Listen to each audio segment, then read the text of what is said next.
What is up, everybody, and welcome back to the channel. As you can see, the car is behind me and we're in a quote-unquote new garage. Now, I'm going to be very honest with you here. This garage is being used right now, but it is 110% temporary. This is just a few-week thing. Just been a total nightmare. Isn't working out. We're just going to leave at the end of the month, and that's basically it. We're not even going to get into all the discussions and stuff like that. It just didn't work out. No big deal. It is what it is. It happens. Anyway, no time to focus on the negatives. Now, as you can see, the car is sitting behind me. It's basically in the same state it has been in for like 3 years now. Basically, long story short here, I drove it all 2021, did 1,000 miles on it, brought it to Gatlinburg in the fall, and then came home, parked it, and basically never drove it since. So that's basically where it's been. You've seen a couple of videos here and there, moved out of the old garage, had it at my mom's house, then that didn't work out, so, you know, stuff happens. It is what it is. Car, still fine. It's actually got a full-blown bill of health, 100%, engine runs, everything's perfect. It sat for so long. Before I did any work to it, making it look pretty, I decided to send it to my buddy's shop down in Easton, Function Automotive, Chris and Alan. I told them, just go over everything. Do everything we can think of. Oil change, transmission flush, serpentine belt, pulleys.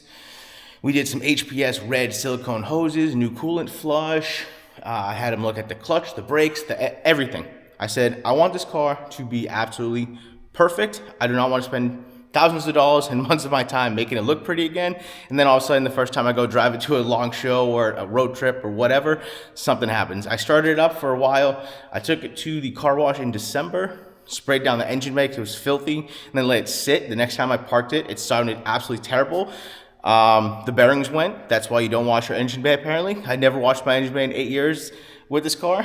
Well, I've had it for 10 years now, but it's been 8 years since I washed the engine bay. I washed it once in the middle of the winter. For some reason, why I did that. Ruined the pulleys. What can you do? Love it. Anyway, no big deal, but that noise freaked me out. I started up, sounded terrible. No, I'll try and put a clip here if I still have one.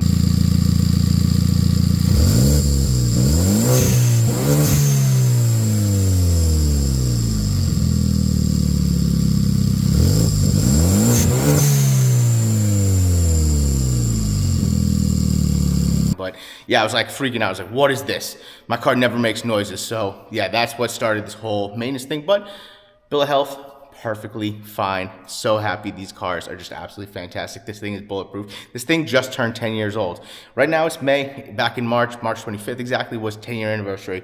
I got my baby. I love this car. We're going to do something special. This is 10 years, the 10th different setup on this car. 10 setups. I've done 10 setups on this car. That's one every year. This car hasn't even been moving around for all of those 10 years. So it had like so many periods in between where it sat. So there was just years where I was just going through 3 different setups a year. So we're going to do, hopefully, I'm going to talk to my buddy. We're going to do a video, 10 years, 10-year celebration, 10th setup.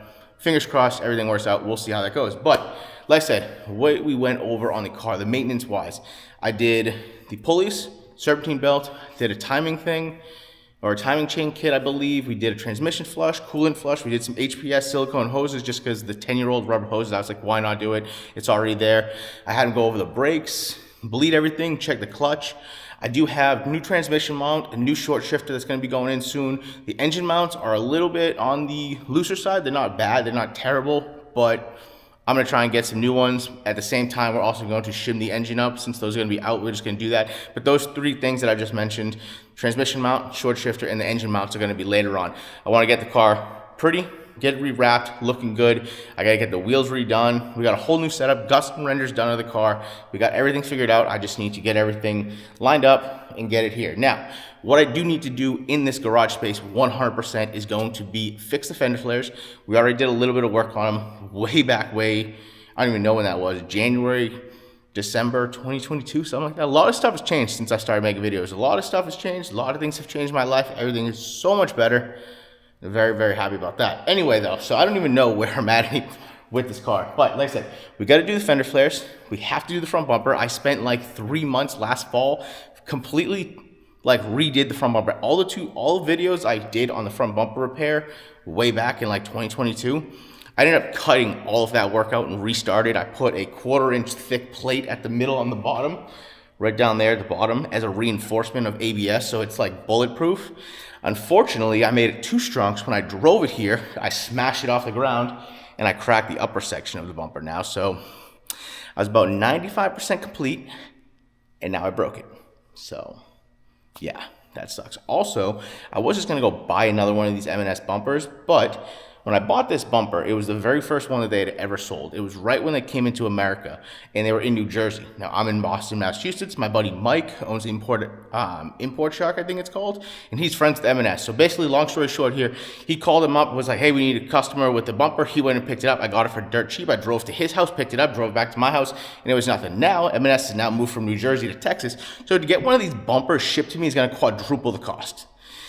And considering I almost broke this one in half already, and I got it for so cheap, I don't really want to be like, hey, here's $2,000 for a bumper that I'm just going to run into the ground. So that's why we're going to try and fix this one more time.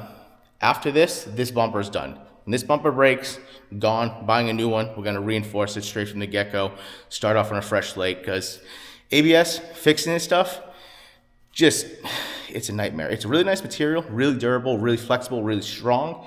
But to repair it is just a nightmare. If this was a fiberglass bumper, I could blow it up every week and I could fix it in 15 minutes. But that's just kind of where technology is. It's a much better material. The finish is better. The quality is better. The durability, flexibility is better. But the repairs are the only thing that's going to be the worst downfall. Now, going back to fiberglass, the fender flares, I do have to fix a couple of the flares. I did switch up these tires to the Federals. Now, because the rears are so much smaller than the old ones, if you guys haven't seen that video, maybe I'll try and link it down in the description below. But because they're so much smaller, when I air out, it's actually putting too much flex on the flares and they start hairline crack a little bit. So we're going to be switching tires on this, going to a slightly taller tire. These are 285/30 Federal, 595 RRR, or no, RR, sorry. These are actually been discontinued. Federal also discontinued the size that I need, so no big deal. We're gonna go up to a 295/30 General, I believe. That's gonna be the cheapest tire. The most tread rating is gonna be almost double the tread rating on these tires. These tires have held up great. I don't have a very good alignment on the car right now, obviously because it's been sitting for so long. I've put a couple 100 miles on the car since the last video you've seen, testing out the air suspension, stuff like that. It's a little bit better. It's not perfect, but I cannot figure out what I'm doing. All the ranges, you go to the diagrams, they look the same, it's in the range. I don't get the height sensors. Maybe I can find a shop sometime in the summer or over the winter to have them just completely redo it. If I'm driving the car around this summer too much or a lot and the air management where the height sensors becomes like too much of a headache, I'm just gonna disable them and put it into pressure-based mode. But as of right now, it's accurate as long as I set it to a preset, then put it in manual mode and just pay attention to it while I'm driving. It's perfect. So, but like I said, going on to that, because the air management is just a little bit off on the ride height, the fender flares are getting a little beat up with the smaller tires. So long story short, that's what we're doing. Now, like I said, also because of the fiberglass and the fender flares and the tires and stuff, the fender flares need a little bit more work than they were. When I parked the car and moved it to my mother's house from the Salem garage way back in the day, they were pretty much done. They're not right now. We got to kind of change it up a little bit. But yeah, that was 7.5 minutes or almost 8 minutes of talking here. I guess we're just going to wrap it up there. That's what we got going on.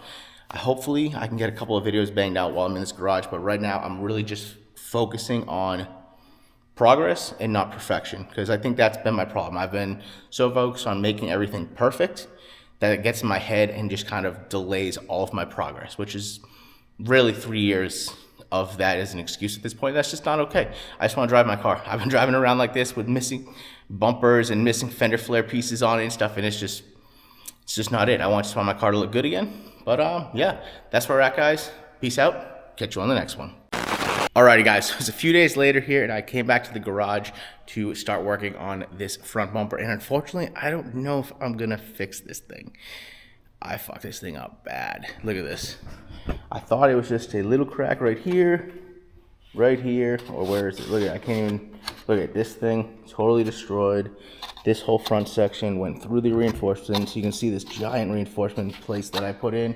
I cracked this whole section again, and then I cracked this whole section again. So this thing is pretty dang beat up, not to mention right here. Yeah, I don't know if I want to spend any more time fixing this thing. I'm kind of sick of this.